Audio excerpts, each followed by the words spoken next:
अस्सलाम फ्रेंड्स।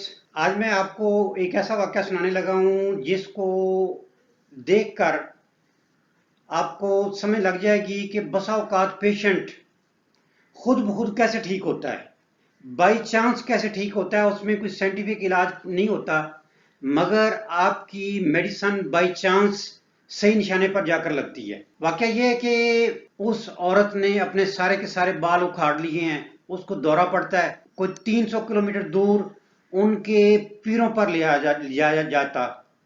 वो जो पीर हैं वो उस औरत को जुलाब देते, 3 4 दिन 5 दिन 6 दिन जुलाब देते रहते, और हत्ता कि जुलाबों से वो औरत टोटली निढाल हो जाती, ऐसे जैसे कि बस वो मतलब उसकी डेथ होने वाली है, इस हालत में चली जाती।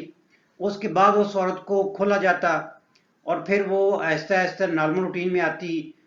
हफ्ता 2 हफ्ते के इस इलाज के बाद या इस तरह के इलाज के बाद वो फिर घर आने के काबिल हो जाती। फिर कुछ 6 माह बाद, साल बाद पता चलता जी कि वो औरत फिर बीमार हुई है। ये वाकया जिंदगी में बचपन में कोई हमने 2 4 बार देखा। मैं जब एफएससी में एफसी कॉलेज में था तो अपने टीचर से मैंने अपनी उस गांव की औरत का जिक्र किया कि सर उस औरत को दौरे पड़ते हैं और वो इतने सालों से पढ़ रहे हैं कि जब मैं शायद स्कूल भी अभी नहीं जाता था, तो वो तो उसकी हालत तो बड़ी काबिल रहम है। तो कहते नहीं, इस तरह तो इतनी सी अलामत पर तो कोई इलाज नहीं हो सकता और इतना पुराना मरीज है, इसकी कोई जो है ना दवाई नहीं हो सकती। मैं उनका इस तरह इतने अलामत पर कोई इलाज नहीं कर सकता, ना मैं इस तरह का इलाज कर। तो मैंने रब तवक्कल, वो जो सर जो है ना, अक्सर ऐसी कभी पेट दर्द हुआ है, कभी सर दर्द हुआ है, कभी कोई किसी स्टूडेंट को वो दवाई बता दी कोई इस तरह। तो इस तरह की दवाइयों के मुझे 2 3 नाम याद थे। उन दिनों मैं एफएससी कर रहा था, होम्योपैथी का स्टूडेंट ही नहीं था।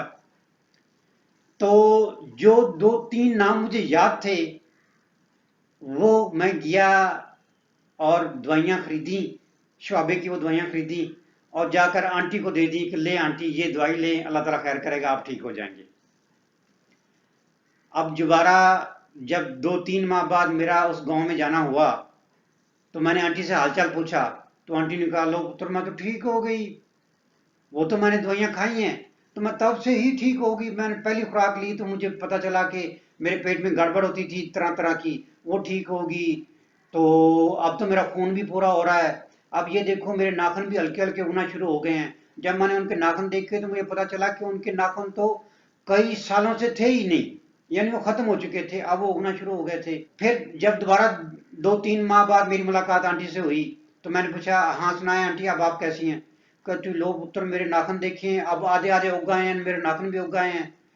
अब तो अब तो मैं सालन भी खा लेती हूँ, और मुझे ये भी नहीं पता था कि वो सालन भी खा सकती। कहती मैं तो मिर्च खा ही नहीं सकती थी, अब तो मैं बकायदा सालन खा लेती हूँ। अब मेरे बाल देखिए, मेरे बाल इतने इतने लंबे होते जा रहे हैं, यानी जब उन्होंने मुझे बाल दिखाए तो वो यूं समझे कि वो बड़ी मुश्किल से कंधे तक आ रहे थे।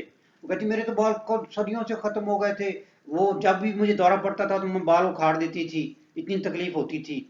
तो अब मेरे बाल भी उगना शुरू हो गए, अब मुझे इतने अरसे से तकलीफ भी नहीं हुई है। ये माय डियर्स, ये मैं आपको वो वाक्य सुना रहा हूँ जिसमें मरीज बाई चांस ठीक होता है और डॉक्टर की बल्ले बल्ले हो जाती है। अब उसके बाद पता नहीं वो गांव में मेरे बारे में क्या क्या मशहूर हुआ, मगर ये मुझे पता है कि जब मैंने होम्योपैथी प्रैक्टिस बाकायदा कोर्स करने के बाद होम्योपैथी प्रैक्टिस स्टार्ट की, पता चला कि ये केस इस तरह से आसानी से ठीक नहीं होते। अब मैं आपसे दवाई शेयर कर रहा हूँ कि मैंने दवाई क्या दी थी। बाई चांस मैंने मेडिसिन यूज करवाई थी, वो चाइना थी। केस के ठीक होने के कई सालों बाद मुझे पता चला कि चाइना में पीरियोडिसिटी है, यानी एक खास वक्फे के बाद अलामात का रिपीट होना।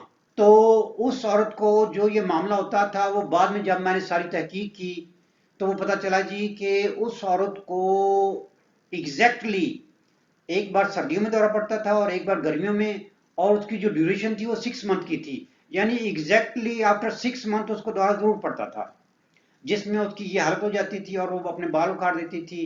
और वो मतलब उस वक्त यही था कि वो पागल हो गई हैं, पागलपन के दौरे पड़ते हैं। और फिर उनके जो पीर मुर्शिद हैं वो उन्हें जुलाब दिया करते थे और साथ साथ दम किया करते थे और वो ठीक होती थी वगैरह वगैरह।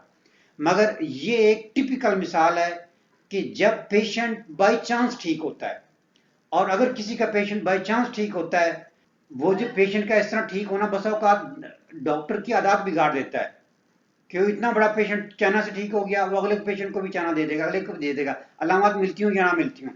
अब डॉक्टर का चूंकि ये यकीन है कि चाइना जो है वो खून की कमी या सीमिनल डिस्चार्जेस या मतलब वाइटल फ्लूइड्स के ज़ाया होने से जितने भी अवारद होते हैं चाइना ठीक कर देती है। अब वो बाई चांस उस पेशेंट में पीरियोडिसिटी थी और पीरियोडिसिटी को हिट करते हुए चाइना ने उस पेशेंट को ठीक कर दिया।